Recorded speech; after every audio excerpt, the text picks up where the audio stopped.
The further radioactive waste is divided into three subparts: waste from NPPs, waste from fused cycle facilities other than NPPs, waste from medical, industrial, and research facilities.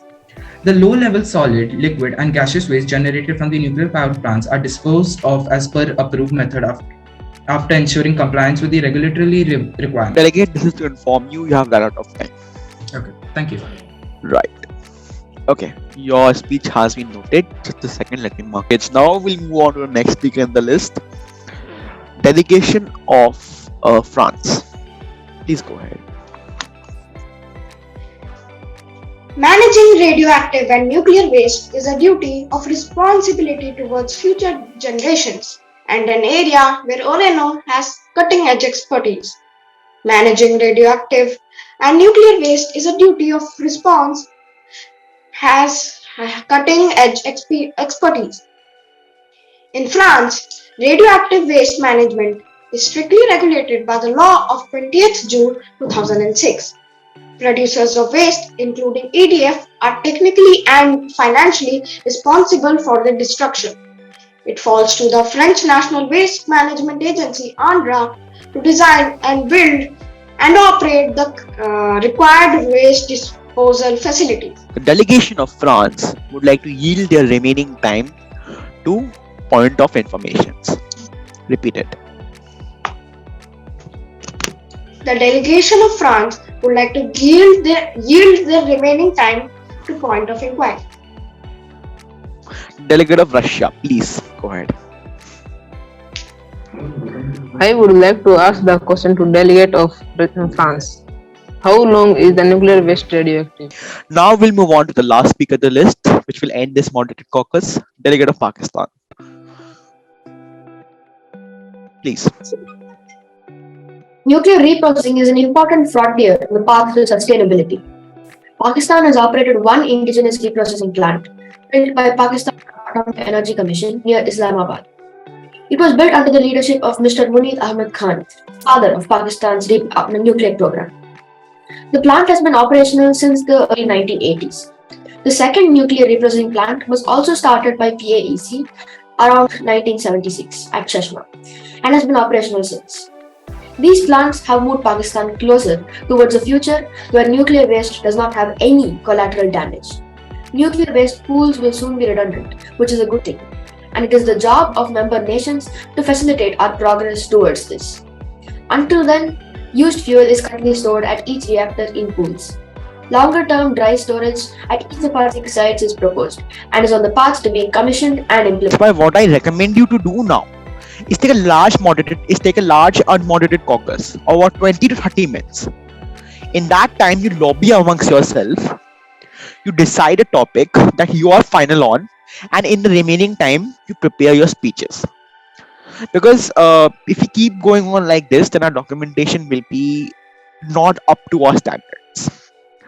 What I recommend, take a long unmoderated caucus, discuss all topics, finalize on one, make a consensus on one, and then if you go wrong, I'll be there to help you. I'll be there to guide you. And this also accounts for marks. I mean, who doesn't like marks? Please go ahead, take the opportunity. I don't want only a few people to participate. I want every one of you to participate. That's my job as an EB, to ensure equality in the committee. I cannot just favor one person. Japan. So it has been ruled out in the favor of delegate of Russia. Delegate of Japan, you can write a formal apology kind of thing and just post it in the group mentioning the delegate of Russia.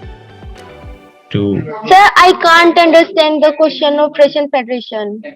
According to the delegate of Russia, you have said some kind of things which have like kind of break the sovereignty of their country, like insulted their country in some way, with wrong facts and figures and research. Okay. Like there's some false research in it, like in your speech. You getting my point? Yeah. Yeah, so you can just like a formal apology on the behalf of your country to the Russian Federation. You got it?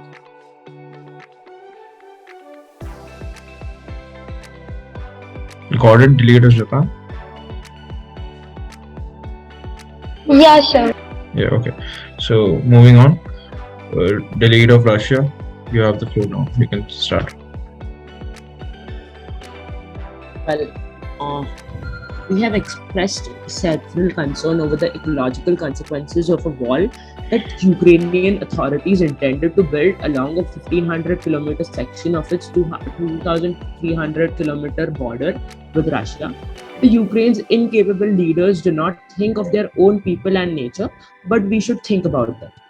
We are looking forward to assess possible damage to the flora and fauna. We paid attention to disinformation campaign unfolding in the US media in order to attribute responsibility for the situation with the Zaporizhia NPP to our country. It is indiscriminately claimed that the Russian military launched artillery strikes on the territory of the nuclear power plant. However, as a matter of fact, we note that this is not the first provocation by Kyiv at the radiation hazardous sites. The shelling of the Zaporizhia NPP by the Ukrainian armed formations is deliberate in order to discredit Russia. The Ukrainian authorities do not shun anything, creating a real threat to the nuclear security, not only of Ukraine but of Europe as well. Concluding remarks? Yeah. No. Thank you so much. Your time has elapsed now. So moving on to the delegate of India, you have the floor now. Thank you for giving this opportunity, Delegate of India. During the Russia-Ukraine war, many industrial plants are damaged or abandoned. Wrecked sewage works gush their contents into rivers. Damaged pipelines are filling wetlands with oil, and toxic military scrap is scrapped across the land. Citing a new methodology developed by the Ukrainian government to calculate the damages, Stride said the 7-month-older war alone had caused 31 million tons of CO2 emissions. The war has caused widespread and severe damage to the environment and inflicted both immediate and longer-term consequences on the human health, ecosystems, and to the Ukraine economy and beyond. Thank you. Delegates, you have 10 seconds left. How would you like to yield your time? I would like to yield for other delegates. Yield for questions? Delegate of India? I would like to yield for other delegates. Other delegates. Which delegate you are referring to? Delegate of PRC. Delegate of PRC, would you like to accept the time? Sure. Yeah, okay. Cool. So, moving on to the delegate of UK. A point of parliamentary inquiry. Yes. There's a right to reply over Delegate of India. Yeah. The Delegate of India did mention twice in the speech. The very first time, and I quote, Russia during the Russia-Ukraine war, many industries are damaged, unquote. And the second time it was, the war has caused several damage, unquote. However, as a matter of fact, this is not a war. This is a special peacekeeping military operation, and which is even accepted by the Indian government. And this, by naming the special military operation as a war, is leading to tarnish the holy image of the Russian Federation in the council. Okay, so the right of reply decision stands as in the favor of Russia.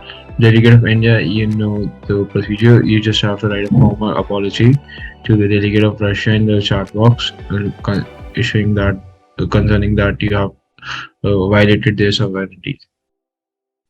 Got it? Yep. Moving on to the delegate of UK. You have the floor now. Okay, sir. Thank you for giving this opportunity to me. So now it's 8 months. The war in Ukraine has taken a particularly big toll this year. More than 6,400 people have died and over 9,900 people have been wounded. UN figure shows at the same time close to 100 million tons of carbon dioxide equivalent have been emitted according to research compiled by the Initiative on GHG, Accounting of War, led by Ukrainian researcher Ogla Gesen Jeda. The figure includes emission of generated gas, the movement of refugees, fires, warfares, leaks on Nord Stream gas pipelines, and reconstruction. All combined, the war of footprints, so it is equivalent for annual emission for it is equivalent to the annual emissions of Bangladesh and Cambodia, according to data from the Global Carbon Project. Concluding remarks, Researchers, delegate. researchers are calling for better accounting of military emission in time of peace and during wars. Thank you, sir. Thank you so much. Your time has elapsed. The delegate of China, you have the floor now. Point of parliamentary inquiry. Yes, delegate. Again, a right to reply and a point of order. Yes. The point of order, the delegate did mention, and I quote, 8 months has concluded, the war has started, unquote. However, as a matter of fact, the time lapse has been more than 8 months. I think it is approximately 9.5 to 10 months. And the other point is in right to reply. Okay. Yes. The delegate did mention twice. Right of reply to the delegate of UK. Yes, sir. The delegate did mention twice in his speech, the war in Ukraine have led to several damage, and second time it was, and I quote, war of Ukraine has released carbon dioxide which is equivalent of emissions of Cambodia and Bangladesh together, unquote. However, as a matter of fact, again, this is not a war, it is a special military operation.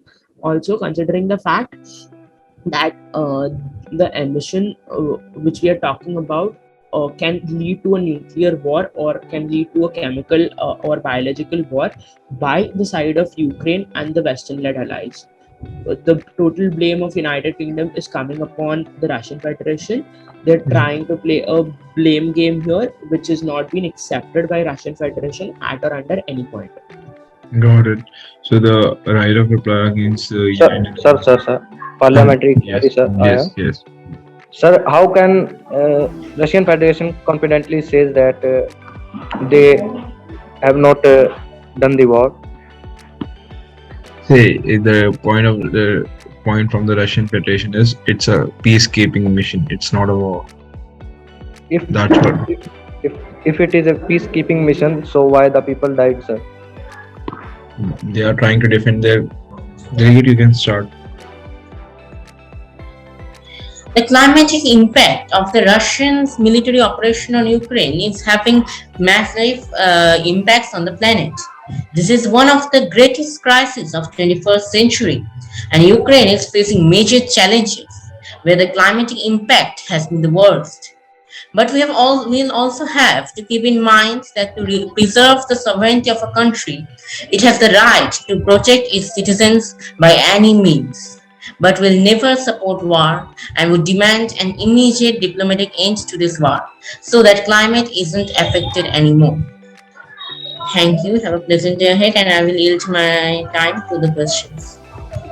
Yes, delegate, you can. You got 20 seconds left. Delegates who are willing to ask question. Yes, delegate of Russia. A question to the delegate of China. When the delegate of China mentions that Ukraine is facing a lot of challenges, also when the delegate of China mentions that there should be an end of this war through diplomatic means, is China trying to alterate his position in the Russia-Ukraine war, in the Russia-Ukraine special military conflict by leaning towards Ukraine and violating his or her own foreign policy?